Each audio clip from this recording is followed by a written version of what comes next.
At 64 years old, I thought I knew my son. I truly believed that no matter how distant he had grown, no matter how little he called or visited, there was still a line he would never cross. I was wrong. My name is Paula Grant. I am a mother, and for most of my life I measured my worth by how useful I could be to my only child, Logan Grant. Even after his father passed, even after he built a life that seemed to have no room for me, I kept telling myself the same quiet lie. He is busy, he is independent, he still loves you in his own way. Logan was never an affectionate child. He did not run into my arms or ask for advice. He observed, he calculated. When he grew older, I told myself that distance meant maturity, that silence meant strength. It never occurred to me that silence could also mean something else entirely. 3 years ago, Logan married Vanessa, and from that moment I felt myself slowly erased. Holidays became brief. Phone calls became rare. I learned not to ask questions because questions made things awkward. I learned to accept crumbs of attention, as if they were generosity. Then one Tuesday morning my phone rang. It was Logan. His voice sounded calm, controlled, almost formal. He told me he and his wife needed to leave town urgently, and that her mother was in a coma after a serious accident. He said they needed someone they could trust to stay in the house and watch over her. Someone dependable. Someone who would not ask too many questions. I heard myself say yes before my mind could catch up. Because when your child finally needs you, you do not pause, you do not hesitate. You tell yourself this is love calling you home. And you step forward. I wish I had listened to the quiet fear in my chest that day, because that phone call was not a request for help. It was the opening move of a plan that would change my life forever. Logan had always been careful with his words. Even as a teenager, he spoke like someone weighing every sentence before letting it out. That morning was no different. "Mom, we need to leave town for a few days," he said. "It is urgent. Vanessa's mother had another episode. The doctors say she is stable, but she cannot be left alone." There was no panic in his voice, no fear, just information delivered calmly as if he were reading from a list. I asked how long they would be gone. 4 days, maybe 5, he replied. "The nurse will come twice a day. You just need to be there in case something happens." I should have asked why they did not hire full-time care. I should have wondered why they needed me specifically. But instead I felt something I had not felt in years. I felt needed. In my mind, this call rewrote the story I had been telling myself for so long. Maybe Logan had finally realized that family mattered. Maybe he trusted me more than anyone else. Maybe this was his quiet way of reaching back toward me. So I did what mothers like me always do. I minimized my doubts. I ignored the tight feeling in my stomach. I brushed aside the unease that whispered this did not feel right. I told myself emergencies do not come with perfect explanations.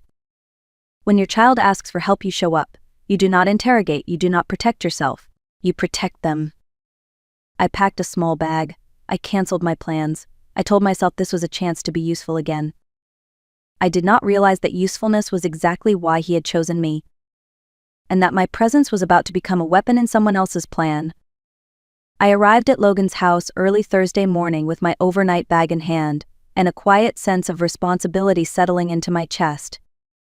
From the outside, the house looked perfect. Clean lines, manicured lawn, large windows that let in plenty of light. But the moment I stepped inside, I felt it. The air was cold, not in temperature but in spirit. It was the kind of home designed to impress, not to comfort. Vanessa greeted me at the door with a polite smile. The kind that appears quickly and disappears just as fast. "Thank you so much for doing this, Paula," she said. "Mother has been very peaceful lately. The doctors say she is stable, but we just cannot risk leaving her alone." Logan appeared behind her, already checking his watch. "Our flight leaves in 3 hours. The nurse will be here at 9 in the morning and 6 in the evening. Everything is labeled." He spoke like someone handing off a task, not like a son asking his mother for help. They led me down the hallway to the guest room that had been converted into a medical space. Machines hummed softly. A hospital bed sat in the center of the room, surrounded by monitors and neatly organized supplies. Ruth Miller lay there motionless, her hair brushed carefully, her face pale and still. She looked less like someone suffering and more like someone waiting. Vanessa leaned close to the bed and spoke in a hushed tone. "She has not been conscious in months. Sometimes I talk to her, but the doctors say there is no awareness left." As she said it, her eyes never softened. That was the moment something inside me shifted. because grief usually carries warmth. What I saw instead was control. After Logan and Vanessa left, the house fell into an unnatural silence. No footsteps. No voices.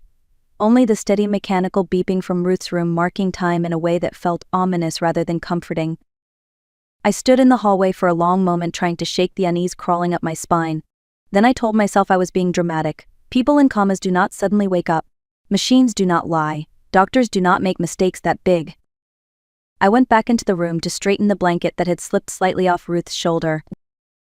When my fingers touched her forehead, everything changed. Her eyes snapped open. Not slowly, not confused, wide open and alert as if she had been waiting for that exact moment. I gasped and stumbled backward, my heart slamming against my chest. Her eyes locked onto mine. "Thank God," she whispered. Her voice was rough but clear. I was starting to think they would never leave. For a second I could not breathe. My knees felt weak and my hands trembled uncontrollably. "Ruth, you are awake," I said. The words felt unreal as they left my mouth. She shifted slightly, wincing in pain. "Help me, please. I have been lying still for so long my muscles are screaming." The room seemed to tilt. "But Logan said," Vanessa said. "The doctor said you were in a coma." Ruth let out a short, bitter laugh. "Oh, Paula," she said quietly, "there is so much you do not know." She reached for my hand and gripped it with surprising strength. "They think I am unconscious because that is what they need everyone to believe." In that instant, I knew with chilling certainty that I had stepped into something far darker than a family emergency. And there was no turning back. I sank into the chair beside the bed because my legs could no longer support me. My mind was racing, trying to reconcile what I was seeing with everything I had been told. Ruth did not look confused. She did not look fragile. Her eyes were sharp, focused, and painfully aware. "They are drugging me, Paula," she said quietly. "Every day, sometimes twice a day. Vanessa gives me injections that force my body into this state. She tells everyone they are prescribed medications, but they are not." I shook my head in disbelief. That is impossible. Why would anyone do that to their own mother? Ruth closed her eyes for a moment as if steadying herself. "Because they are stealing everything I own. And as long as I am silent, I cannot stop them." My heart began to pound so hard it felt painful. Stealing what? My bank accounts. My investments. My house. They forged documents claiming I gave them power of attorney while I was supposedly unconscious. They have already taken hundreds of thousands of dollars. The words landed like physical blows. I whispered Logan would never do something like that. He is my son. Ruth looked at me with a sadness that cut deeper than anger ever could. "Your son is not who you think he is, Paula. And Vanessa is far worse." She squeezed my hand. "Sometimes I fight the drugs long enough to hear them talking. They think I am completely gone, so they speak freely. They laugh about how easy this has been." My stomach twisted. "Last week I heard them arguing about timing," Ruth continued. "About when to let me slip away naturally." She opened her eyes and fixed them on mine. "They are planning my death." The room felt suffocating. I could barely form the words. "You are saying they want to kill you?" Ruth nodded slowly. "And I believe you are in danger too." The silence that followed was deafening. In that moment, something inside me broke. The image of my son that I had protected for decades shattered completely. I was no longer a guest helping family. I was standing in the middle of a crime. And I was terrified. I stood up and paced the room, trying to calm the panic rising in my chest. Every instinct told me this could not be real. And yet every detail Ruth shared fit together with terrifying clarity. "How do you know all of this?" I asked. "How could they move money without you signing anything?" Ruth let out a slow breath. "They used something called power of attorney. They forged my signature and claimed I had signed it before the accident. With that one document, they gained access to everything." She explained it simply so I could understand. Once they controlled my finances, they did not need to rush. They tested the system first. Small withdrawals, a few thousand here and there. No alarms, no questions. When nothing happened, they became bold. Retirement accounts were emptied. Investments liquidated. My house was quietly listed for sale under the excuse of medical expenses. I felt sick. Logan's new car, the renovations to this house, the expensive trips they suddenly started taking. I had assumed his career was finally thriving. I was wrong. They needed witnesses, Ruth said softly. People who would say I never woke up, that I was unaware, that I could not object. She looked directly at me. That is why they asked you to come. The realization hit me like ice water. My presence here was not kindness, it was insurance. If something happened to Ruth, I would be the grieving family member who confirmed the story. The devoted mother-in-law who never saw signs of awareness. The perfect shield against suspicion.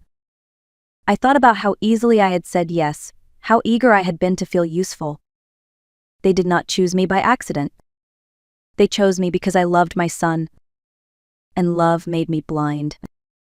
For the first time in my life, I understood that loyalty without truth is not virtue.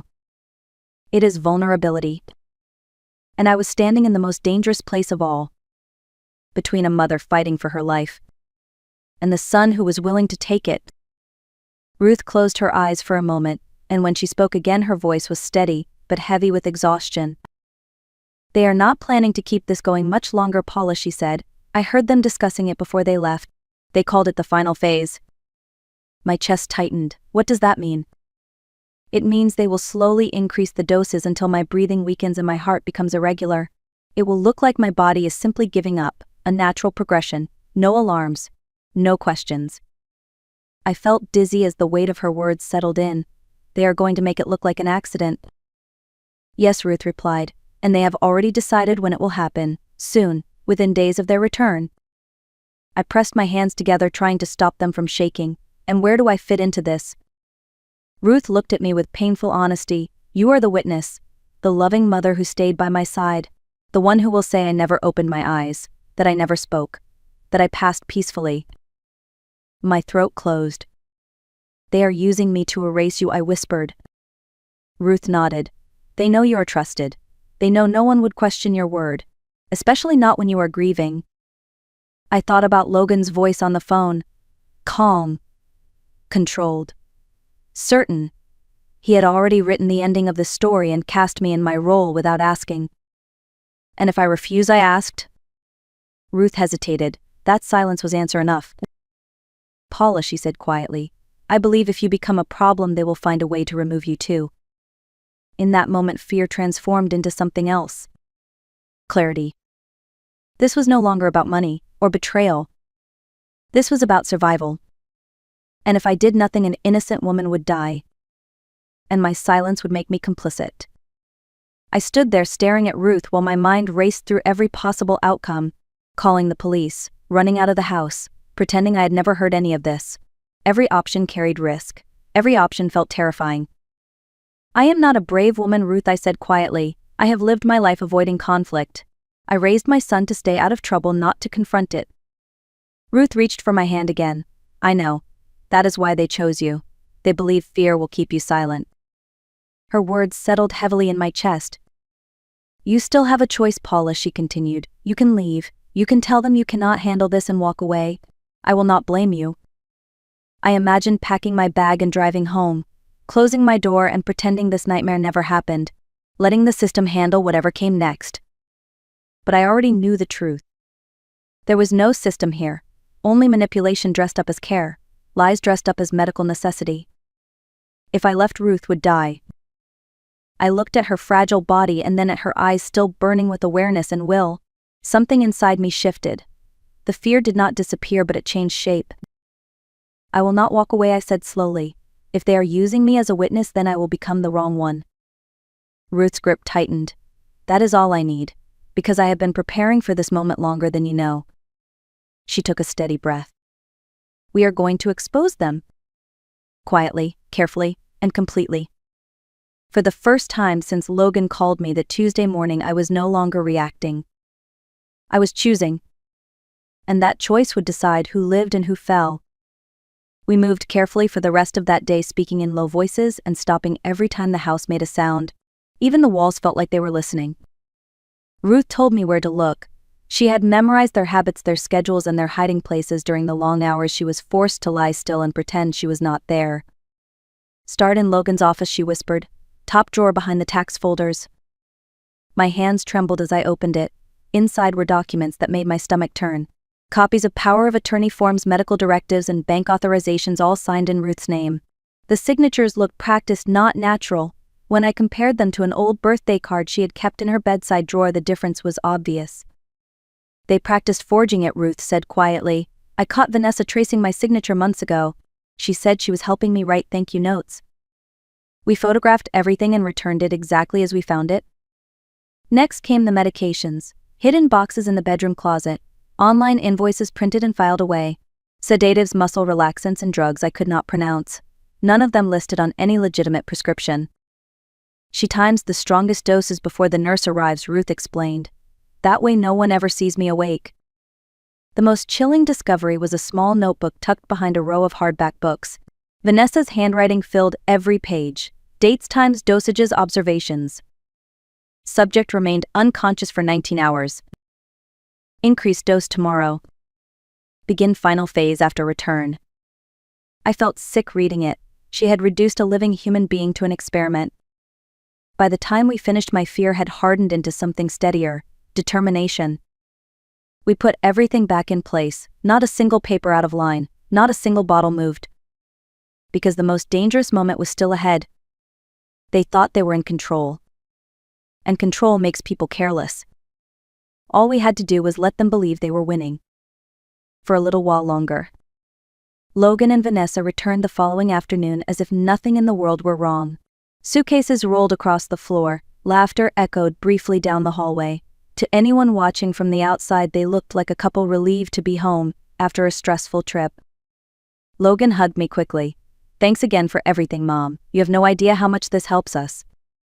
His voice sounded warm, familiar, convincing. Vanessa went straight to Ruth's bedside, her face already arranged into an expression of concern. Has anything changed? She asked softly. Any signs of awareness? No, I replied evenly. She has been very peaceful. I hated how easy the lie came. Vanessa nodded as if reassured and immediately began checking the equipment, adjusting IV lines and making notes on a chart. She moved with confidence, like someone who knew exactly what she was doing. Logan hovered nearby, asking careful questions. Did the nurse mention anything unusual? Was her breathing steady? Did she respond at all when you spoke to her? Each question felt like a test. That evening they began laying the groundwork just as Ruth had warned me. Logan spoke about how unpredictable brain injuries could be. Vanessa mentioned how doctors had prepared them for sudden declines. Sometimes patients seem stable for months, Logan said quietly. Then everything changes very fast. Vanessa added, I just want you to be prepared, Paula. The next few days might be hard. I nodded, playing my part as the worried mother. Inside I was counting every word. Because each sentence they spoke was another thread tightening the net around them. They believed I was still blind. They believed Ruth was still silent. And that belief was about to cost them everything. That night the house felt heavier than before, as if it were holding its breath. Even the lights seemed dimmer, casting long shadows along the hallway leading to Ruth's room. After dinner, Vanessa announced it was time for Ruth's evening medications. She spoke casually as she prepared the syringes, lining them up with practiced precision. Each movement was calm, controlled, and terrifying. This might be a good time for you to observe, Paula, she said, in case you ever need to help again. Logan stood in the doorway watching me closely. His eyes were sharp now, no warmth left in them. Vanessa explained each drug in a soothing tone. Pain management, muscle relaxation, sleep support. Her words were gentle, but her hands told a different story. She measured carefully, adjusted the dosage, and smiled faintly as if satisfied. I felt my heart pounding so loudly I was sure they could hear it. As she moved toward the IV line, Logan spoke. Mom, we need to talk after this. About what happens next. My chest tightened. What do you mean? He lowered his voice. Ruth is not going to last much longer. And when it happens, we will need you to help us explain things. No confusion, no doubts. Vanessa paused and looked at me. You want to help us do the right thing, don't you? The threat was clear even without words. I nodded slowly. Of course. Inside, every instinct screamed. Vanessa raised the syringe toward the IV port. This was the moment Ruth had warned me about. The point of no return. I stepped closer to the bed and said softly I would like a moment with her first. Logan hesitated, then nodded. Take your time. I leaned down, brushing Ruth's hand as if saying goodbye. and I whispered one word. Now. The room was about to change forever. Ruth's eyes opened instantly. Not slowly, not weakly, she sat up with a strength that sent the color draining from Logan's face. Vanessa screamed and dropped the syringe. It clattered across the floor, spilling its contents like water that could no longer drown the truth. "Hello, Vanessa," Ruth said calmly. "You look surprised." Logan staggered backward. "This is not possible. You are confused. You are brain damaged." "Am I?" Ruth replied evenly. She reached to the bedside table and picked up a small recording device. "Then perhaps you can explain this." She pressed a button. The room filled with Logan's voice, recorded clearly and unmistakably. "Ruth is going to die this week, and my mother will help us make sure no one questions it." Vanessa collapsed into a chair, her hands shaking. Logan's mouth opened, but no sound came out. "We have everything," Ruth continued. "The documents, the drugs, the journal. Every word you said when you thought I could not hear." I felt tears burning my eyes, not from fear but from release. Before either of them could move, there was a loud knock at the front door, followed by another. "Police, open the door." Logan dropped to his knees. Vanessa sobbed. And for the first time since this nightmare began, the power in that house shifted completely. The silence no longer belonged to them. The house filled with voices and heavy footsteps as officers moved quickly through every room. Logan and Vanessa were separated, handcuffed, and read their rights while they stared at the floor, unable to look at either of us. Logan kept repeating the same words. "This is a misunderstanding. She is confused. My mother is confused too." No one listened. The evidence spoke louder than anything he could say. The forged documents, the illegal medications, the recordings, the journal. It was all there, laid out in plain sight. As they led Logan away, he turned and looked at me. His eyes were filled with anger, and something else I did not recognize as love. "How could you do this to your own son?" he asked. I met his gaze calmly. "You stopped being my son the moment you decided another human life was disposable." Vanessa did not say a word as she was taken out of the house. Later we learned the full weight of the charges: elder abuse, financial fraud, conspiracy to commit murder, each one carrying years that would add up to decades behind bars. The money they stole was frozen and returned. The house sale was reversed. Everything they tried to erase was restored. Justice did not arrive loudly. It arrived thoroughly. And it stayed. The house felt different once they were gone, not empty, peaceful, as if something poisonous had finally been removed from the air. In the weeks that followed, Ruth's recovery surprised even her doctors. Once the drugs were out of her system, her strength returned steadily. She spoke clearly, remembered everything, and reclaimed control over her life piece by piece. As for me, I had to grieve someone who was still alive. Letting go of the son I thought I had raised was harder than I expected. There was no funeral, no ritual, just the quiet realization that the boy I loved no longer existed in any form that mattered. Ruth and I spent a lot of time together during that period, talking, sitting in silence, learning how to breathe again without fear. We were bound by something deeper than circumstance. We had both been underestimated, controlled, reduced to roles others thought we would accept. 6 months later, we stood side by side on the edge of a windswept cliff overlooking the ocean, two women who had survived betrayal and refused to be buried by it. For the first time in years, I felt light. Not because everything was perfect, but because everything was honest. Healing does not mean forgetting. It means choosing yourself after someone else tried to erase you. And that choice changed everything. People often ask me what hurt more, the betrayal or the fear. The truth is neither. What hurt most was realizing how easily love can be used against you when you are taught that loyalty means silence. When you believe being a good parent means never questioning your child even when your instincts are screaming. I learned something too late, but I learned it fully. Love does not require blindness. Family does not excuse cruelty. And silence does not make you noble when it protects harm. If I had ignored that moment when Ruth opened her eyes, if I had told myself it was not my place to interfere, an innocent woman would be dead, and I would be living with that truth forever. Choosing to speak cost me my son. But choosing silence would have cost me my soul. At 64, I started over. Not with regret.